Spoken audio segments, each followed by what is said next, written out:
Hello everyone. So today we are going to discuss the topic payment methods in international trade in series of the lecture which belongs to international business and आज ये बहुत ही easy और बहुत ही simple सा topic है तो हम लोग बहुत जल्दी इस टॉपिक को कवर कर लेंगे। बस हमें पढ़ना है कि कौन कौन से पेमेंट मेथड्स हैं जो कि इंटरनेशनल ट्रेड में यूज़ किए जाते हैं। पेमेंट मेथड के साथ एक बहुत इंपॉर्टेंट फैक्टर ये होता है कि जो डिफ़ॉल्ट का केस है उसको हम कैसे मिनिमाइज़ करें। दैट मीन्स कि जो भी हम पेमेंट मोड यूज़ कर रहे हैं उसमें इम्पॉर्टेंट ये है कि जो डिफ़ॉल्ट केसेस हैं उनको हम कैसे हैंडल कर सकते हैं, या इन केस अगर ऐसी सिचुएशन आती है जहाँ पे इम्पोर्टर जो है पेमेंट करने से मना कर देता है, डिनाई कर देता है, या बैड डेट की कंडीशन आती है, तो उस रिस्क को हम कैसे मिटिगेट कर सकते हैं। तो पेमेंट मेथड सिलेक्ट करते समय ये बहुत इंपॉर्टेंट हो जाता है कि कौन सा पेमेंट मेथड यूज़ करें जिससे कि अगर इम्पोर्टर की ओर से डिनाइल हो जाता है पेमेंट का, या पेमेंट डिफ़ॉल्ट हो जाता है, या कोई या किसी भी तरह से ऐसी सिचुएशन अराइज हो सकती है जहाँ पे केसेस डिनाइल के हो जाएंगे, तो उस सिचुएशन को हम कैसे मिटिगेट कर सकते हैं, उस रिस्क को हम कैसे कम कर सकते हैं। So now start. ये बेसिकली कुछ पेमेंट मेथड्स हैं जो कि इंटरनेशनल बिजनेस में यूज़ किए जाते हैं। First one is payment in advance, open account, consignment, stock payment, documentary bills of exchange, letter of credit. One by one हम इन सारे मेथड के बारे में वन बाय वन डिस्कस करेंगे कि ये इनमें बेसिकली इनका पैटर्न क्या है और कौन कौन से टर्म्स एंड कंडीशन पे हम इस पेमेंट मेथड को यूज़ कर सकते हैं। So now first one is payment in advance. Under this method an importer makes payment to exporter in advance. नाम से ही क्लियर है कि ये जो मेथड है इसमें बेसिकली क्या होता है कि इम्पोर्टर जो है एडवांस पेमेंट करता है किसको, एक्सपोर्टर को। दैट मीन्स कि सिंपली अगर कोई भी ऑर्डर एक्सपोर्टर के पास आया है तो इम्पोर्टर को एडवांस पेमेंट करना होता है, या तो होली या फिर पार्शियली। वो डिपेंड करता है कि इम्पोर्टर और एक्सपोर्टर के बीच में कैसा कॉन्ट्रैक्ट हुआ है, तो ये उसके बेस पे डिपेंड करता है। अब इसके साथ भी कुछ टर्म्स एंड कंडीशंस जुड़ी हुई हैं कि किन टर्म्स एंड कंडीशंस या क्या ऐसे पॉइंट्स हैं, क्या किन सिचुएशन में हम इस मेथड को यूज़ कर सकते हैं। So first one is the goods are specifically designed for the importer, यानी उस केस में एडवांस पेमेंट की रिक्वायरमेंट होती है और उस केस में इम्पोर्टर जो है एडवांस पेमेंट करने के लिए तैयार हो जाता है अगर गुड्स जो हैं स्पेसिफिक इम्पोर्टर की रिक्वायरमेंट के हिसाब से डिज़ाइन की गई। दैट मीन्स कोई स्पेशल कैटेगरी की गुड्स हैं जो इम्पोर्टर के अकॉर्डिंग या इम्पोर्टर के डायरेक्शन पे प्रोड्यूस की गई हैं एक्सपोर्टर के थ्रू, उस केस में एडवांस पेमेंट यूज़ किया जाएगा। Second, there is heavy demands for the product in importers country. अगर उस पर्टिकुलर गुड्स की डिमांड इम्पोर्टर की कंट्री में बहुत ज़्यादा है, कंटिन्यूस डिमांड है, उस केस में एडवांस पेमेंट मेथड यूज़ किया जा सकता है।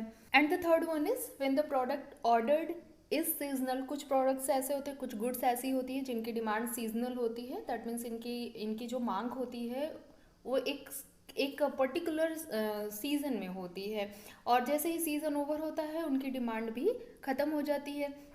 उस केस में भी हम एडवांस पेमेंट मेथड यूज़ कर सकते हैं, और एडवांस पेमेंट के थ्रू इम्पोर्टर जो है ऐसे गुड्स की अवेलेबिलिटी को कंफर्म करता है ताकि ये गुड्स इनके स्टॉक में हों। जब कंज्यूमर इनकी डिमांड करे तो इनके स्टॉक में ये गुड्स अवेलेबल हों। यहाँ पे सीजनल गुड्स की अगर एग्जाम्पल की बात करें तो सीजनल गुड्स में हम देखेंगे कि अभी गर्मी आ गई है तो कूलर और रेफ्रिजरेटर इनकी डिमांड्स बढ़ जाती है।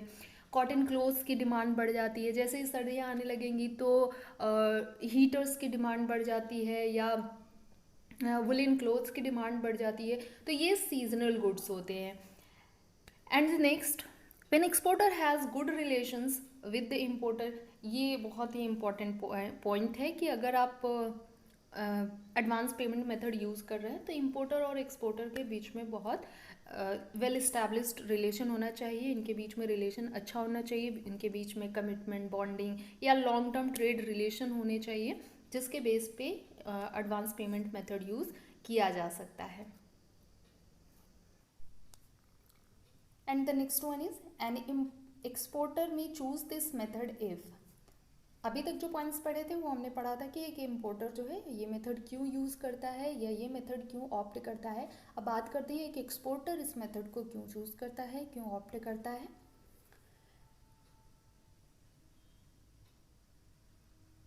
The financial position of buyer is week.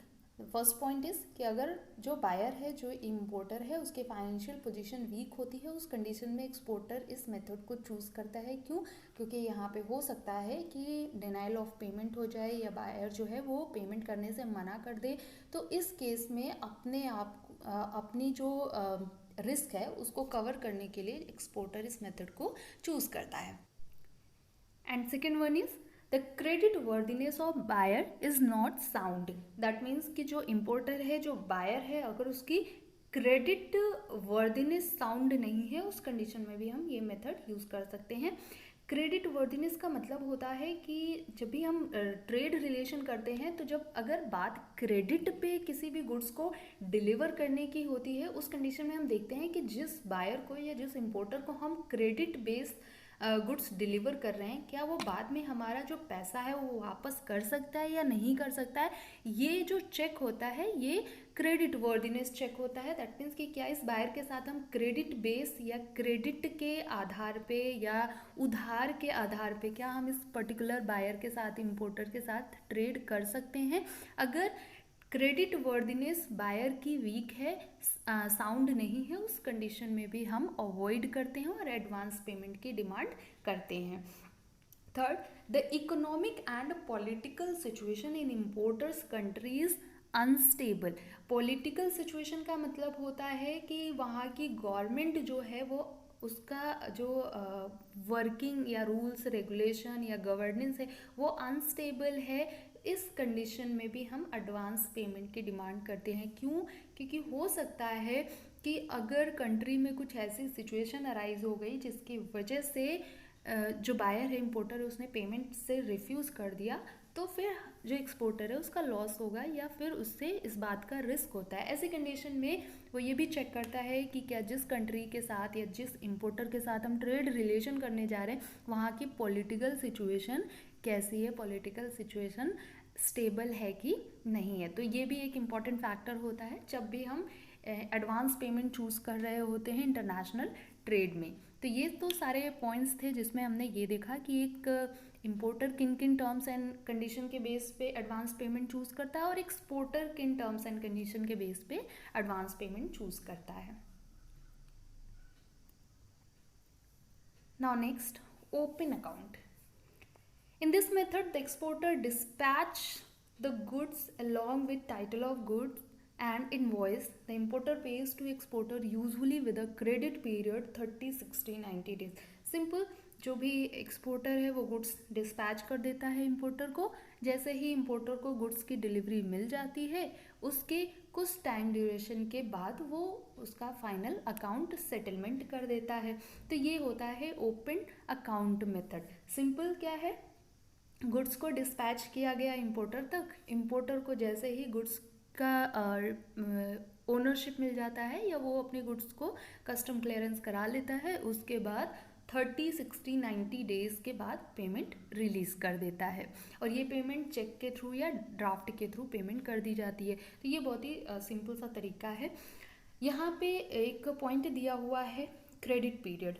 Credit period का मतलब होता है कि जब ट्रेड रिलेशन हम किसी के साथ स्टैब्लिश करते हैं, जब पेमेंट की बात आती है तो एक ड्यूरेशन हम डिसाइड करते हैं कि इतने ड्यूरेशन के बीच में या इसके बाद हमारा पेमेंट रिलीज हो जाना चाहिए। तो ये जो ड्यूरेशन है इसी को बोलते हैं क्रेडिट पीरियड। यानी जैसे ही गुड्स हमें डिलीवर होता है उसके 30 डेज़ के बाद हम आपका पेमेंट कर देंगे। जैसे ही गुड्स हमें डिलीवर होता है उसको 60 डेज़ के बाद या 90 डेज़ के बाद हम पेमेंट कर देंगे। तो ये इसको बोलते हैं क्रेडिट पीरियड। तो ये ओपन अकाउंट मेथड है जहाँ पे गुड्स जो है वो इम्पोर्टर तक डिलीवर हो जाती है, इम्पोर्टर गुड्स को रिलीज़ करा लेता है और उसके कुछ दिन बाद जो 30, 60, 90 जो भी उन लोगों के बीच में डिसाइड हुआ हो उसके बाद वो उनका पेमेंट रिलीज़ कर देते हैं। अब ये मेथड हम किन सिचुएशन में यूज़ कर सकते हैं? This method is used if importer and exporter have well established trade relation. ये एक बहुत इंपॉर्टेंट फैक्टर है कि जब भी हम जो मेथड यूज़ कर रहे हैं उसमें हम ये देखें कि एक्सपोर्टर और इम्पोर्टर के बीच में रिलेशनशिप कैसे हैं। तो जब इम्पोर्टर और एक्सपोर्टर के बीच में रिलेशनशिप बहुत अच्छा होता है, वेल स्टैब्लिश्ड होता है, पॉजिटिव होता है, उस कंडीशन में हम ये मेथड यूज़ कर सकते हैं, क्योंकि अगेन यहाँ पर डिफ़ॉल्ट का या फिर डिनाइल ऑफ पेमेंट का रिस्क नहीं होता है। Second, political involvement in international market is stable. जैसे हम लोगों ने लास्ट स्लाइड में डिस्कस किया था, पॉलिटिकल इन्वॉल्वमेंट का स्टेबल होना बहुत ज़रूरी है। पॉलिटिकल इन्वॉल्वमेंट का मतलब होता है कि गवर्नमेंट के रूल्स रेगुलेशन गवर्नेंस कैसा है। दैट मीन्स कि गवर्नमेंट का इन्वॉल्वमेंट ट्रेड एक्टिविटीज़ में कैसा है, स्ट्रिक्ट है, लिबरल है या कंबाइंड है, इस तरह की चीज़ें। बिकॉज उन सब चीज़ों से भी ट्रेड रिलेशन पे असर पड़ता है और उनकी वजह से ट्रेड में कई बार प्रॉफिट या लॉस की सिचुएशन अराइज होती है। तो हमें ये भी चेक करना है कि पॉलिटिकल इन्वायरमेंट उस पर्टिकुलर कंट्री की कैसी है।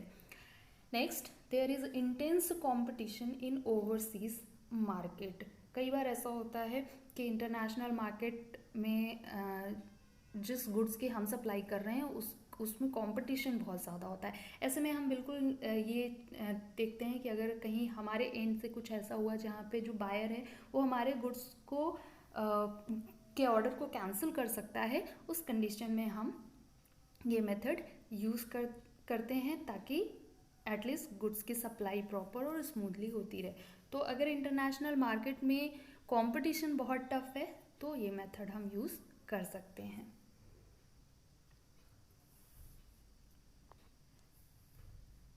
Now next one is consignment stock payment.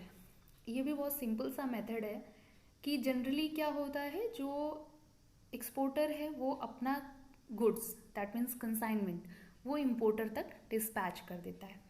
उसके बाद जब वो गुड्स मार्केट में सेल आउट होने लगती हैं, जैसे जैसे वो गुड्स सेल आउट होती हैं और जब उनका पूरा स्टॉक ख़त्म हो जाता है, तब जो इम्पोर्टर है वो पेमेंट रिलीज़ करता है किसको, एक्सपोर्टर को। इसको बोलते हैं consignment stock payment. In this method payment will not be released by consignor till the entire stock of good is sold out। Very simple कि एक्सपोर्टर ने कंसाइनमेंट भेज दिया इम्पोर्टर को, इम्पोर्टर ने जब उसको पूरा सेल आउट कर लिया तो फिर उन्होंने पेमेंट रिलीज़ किया किसको, एक्सपोर्टर को। तो ये पूरा का पूरा पेमेंट डिपेंड करता है कंसाइनमेंट के सेलिंग पे, कि अगर कंसाइनमेंट पूरा का पूरा सोल्ड आउट हो गया तो पेमेंट रिलीज़ होगा, या अगर पार्शियल सोल्ड आउट हुआ तो उस केस में क्या होगा, ये डिपेंड करता है दोनों के बीच में किस तरह का कॉन्ट्रैक्ट हुआ है। तो इस पेमेंट मेथड में सिंपल ये होता है कि कंसाइनमेंट स्टॉक जैसे ही सोल्ड आउट हो जाता है, इम्पोर्टर एक्सपोर्टर को पेमेंट रिलीज़ करता है। Now next, method suffering from following drawbacks. इस मेथड में क्या क्या ड्रॉबैक्स हैं, क्या माइनस पॉइंट्स हैं। The first one is commission is required to be paid to the consigner. That means कि कंसाइनर को यहाँ पे कमीशन पे करना पड़ता है। Second, consigner may return the goods if they remain unsold. Very obvious, method में ही ये है कि पेमेंट तब रिलीज़ होगा जब कंसाइनर कंसाइनमेंट को पूरा सेल आउट कर देगा, उस केस में पेमेंट रिलीज़ होगा। तो अगर इन केस जो गुड्स है वो सोल्ड आउट नहीं होती हैं, उस केस में कंसाइनर पेमेंट करने से मना कर देगा और साथ ही साथ गुड्स को भी रिटर्न कर देगा। तो ये जो है ये एक्सपोर्टर के लिए एक लॉस होगा, बड़ा लॉस होगा। थर्ड है, consigner may refuse to clear dues in time, because जो गुड्स है वो कंसाइनर तक पहुंच चुकी है, उस केस में कंसाइनर जो है वो गुड्स का पेमेंट रिलीज़ करने से मना कर सकता है। ये एक रिस्क इसके साथ जुड़ा हुआ है। And the fourth one is revenue is uncertain as the price depends upon market condition. Revenue जो है अनसर्टेन होता है बिकॉज गुड्स की जो प्राइस है वो मार्केट कंडीशन के हिसाब से अप एंड डाउन होती रहेगी। तो कई बार ऐसा होगा कि गुड्स के जो प्राइसेस हैं वो लो हो जाएँ मार्केट कंडीशन की वजह से। दैट मीन्स यहाँ पे एग्जांपल ले सकते हैं, अगर कंपटीशन बहुत ज़्यादा हो गया है, ऐसे में आपको गुड्स को सेल आउट करने के लिए उसके प्राइसेस कभी कभी कम करने पड़ेंगे, रिड्यूस करने पड़ेंगे या डिस्काउंट देना पड़ेगा। इन सब चीज़ों से रेवेन्यू जो है वो अफेक्ट होता है। तो ये एक चौथा ड्रॉबैक इसके साथ जुड़ा हुआ है। Now next, documentary bills of exchange. So अगला मेथड है डॉक्यूमेंट्री बिल्स ऑफ एक्सचेंज। इस मेथड के अंदर क्या करते हैं, under this method the exporter agrees to submit the following documents to his bank along with a bill of exchange, title of goods, marine insurance policy, any other documents as required. यहाँ पे एक bill of exchange एक instrument है उसको use किया जाता है, जहाँ पे जो पेमेंट है उसकी गारंटी होती है इस मेथड के थ्रू, या फिर पेमेंट जो है सिक्योर होता है। और जनरली जो इम्पोर्टर एक्सपोर्टर है इस मेथड को यूज़ करते हैं। यहाँ पे करना बस इतना होता है कि जो एक्सपोर्टर है उसको गुड्स को डिस्पैच करने के बाद जो भी उसके पास title of good, marine insurance policy और जो भी रिक्वायरमेंट, अगर कोई अनदर डॉक्यूमेंट जो कि इम्पोर्टर के थ्रू रिक्वायर्ड है, वो डॉक्यूमेंट्स ले करके साथ ही साथ एक बिल ऑफ एक्सचेंज ले करके अपने बैंक में सबमिट करना होता है, और इसके थ्रू जो इम्पोर्टर है वो पेमेंट करता है। तो ये मेथड यहाँ पे यूज़ किया जाता है जिसमें बिल ऑफ एक्सचेंज इंस्ट्रूमेंट का यूज़ होता है। बिल ऑफ एक्सचेंज दो टाइप का होता है। First one is documents against payment, जिसको हम साइट ड्राफ्ट कहते हैं। सेकंड डॉक्यूमेंट्स अगेंस्ट एक्सेप्टेंस, इसको हम यूसेंस ड्राफ्ट कहते हैं। So first one is document against payment. In this case, exporter instruct his bank to hand over the relevant documents to the importer only against payment.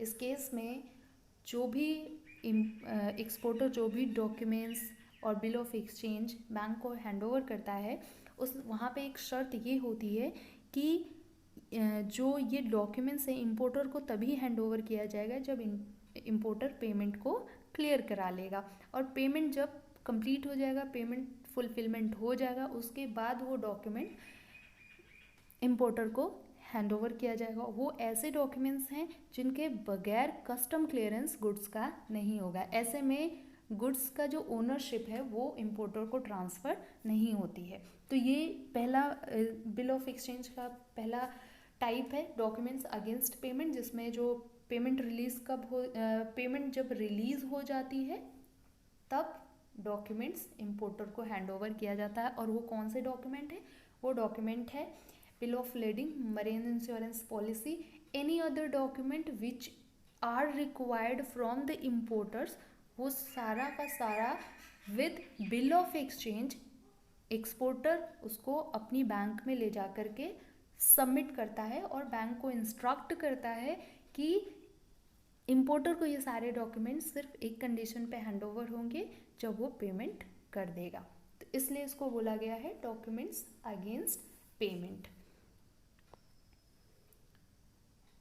और इसमें एक दूसरा type ये है डॉक्यूमेंट्स अगेंस्ट एक्सेप्टेंस। इस case में क्या होता है, in this case exporter instruct his bank to hand over the relevant documents to the importer only against acceptance of bill of exchange. अभी स्टार्टिंग में मैंने बोला था कि इस मेथड में हम बिल ऑफ एक्सचेंज यूज़ करते हैं, जो कि एक फाइनेंशियल इंस्ट्रूमेंट होता है। बेसिकली इसको हम एक प्रोमिसरी नोट भी कह सकते हैं, जिसमें बेसिकली कुछ इसका जो कंटेंट होता है उसमें एक प्रॉमिस नोट होता है कि इस सर्टेन ड्यूरेशन में हम आपका पेमेंट कर देंगे, और उसको अगर इम्पोर्टर एक्सेप्ट कर लेता है, उसको साइन कर लेता है और उस पर अपना एक्सेप्टेंस का स्टाम्प लगा देता है, तो उस केस में डॉक्यूमेंट्स रिलीज़ हो जाएंगे। दैट मीन्स कि डॉक्यूमेंट्स अगेंस्ट पेमेंट में क्या हो रहा था कि जो भी एक्सपोर्टर ने डॉक्यूमेंट्स दिए हुए हैं अपनी बैंक को, उसने बोला है कि जब पेमेंट हो जाएगा तब आपको ये डॉक्यूमेंट इम्पोर्टर को हैंड ओवर करना है। बट इन दिस केस क्या हो रहा है कि अगर बाई चांस इम्पोर्टर तुरंत पेमेंट नहीं कर सकता है, उस केस में हम क्या करते हैं, बिल ऑफ एक्सचेंज जो है उसको हम उससे एक्सेप्टेंस करा लेते हैं, उस पर उसके एक्सेप्टेंस का साइन करा लेते हैं, और उसके बाद जो डॉक्यूमेंट्स हैं उनको हम रिलीज़ करते हैं, जिससे कि इम्पोर्टर अपने जो गुड्स है उसकी कस्टम क्लियरेंस करा करके या रिलीज़ करा सकता है। तो ये डॉक्यूमेंट अगेंस्ट एक्सेप्टेंस है। This is a sample of bill of exchange, जहाँ पे एक्सपोर्टर इंपोर्टर या फिर सेलर और बायर के बीच में एक प्रॉमिस टाइप का है कंटेंट, जो है उसका एक प्रॉमिस टाइप का कंटेंट है, जिसमें ये साफ साफ मेंशन हुआ है कि after a certain duration you have to pay me some amount. तो इस पे अगर जो बायर है स्टाम्प लगा देता है, दैट मीन्स कि ये acceptance of bill of exchange हो गया।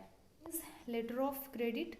Letter of credit is a document that guarantees the buyer's payment to the seller. It is issued by a bank and ensures the timely and full payment to the seller. Already letter of credit के बारे में पिछली video में आप लोगों ने पढ़ लिया होगा कि लेटर ऑफ क्रेडिट क्या होता है, लेटर ऑफ क्रेडिट को कैसे हम यूज़ करते हैं। तो ये भी एक फाइनेंशियल इंस्ट्रूमेंट होता है जो कि बायर के थ्रू इशू होता है। कहाँ से? इशूइंग बैंक से, जो कि इंपोर्टर की बैंक होती है, और सेलर के फेवर में इशू किया जाता है, दैट मीन एक्सपोर्टर के फेवर में इशू किया जाता है। तो ये भी एक फाइनेंशियल डॉक्यूमेंट है जो कि बायर की तरफ से इनिशिएट किया जाता है कि जो भी गुड्स उसके यहाँ से सप्लाई हो रही है उसकी गारंटी पेमेंट इस लेटर ऑफ क्रेडिट के थ्रू होगी।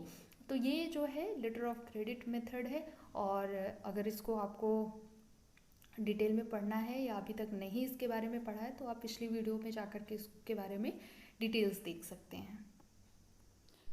सो these are the various methods of payment which are being used in international trade.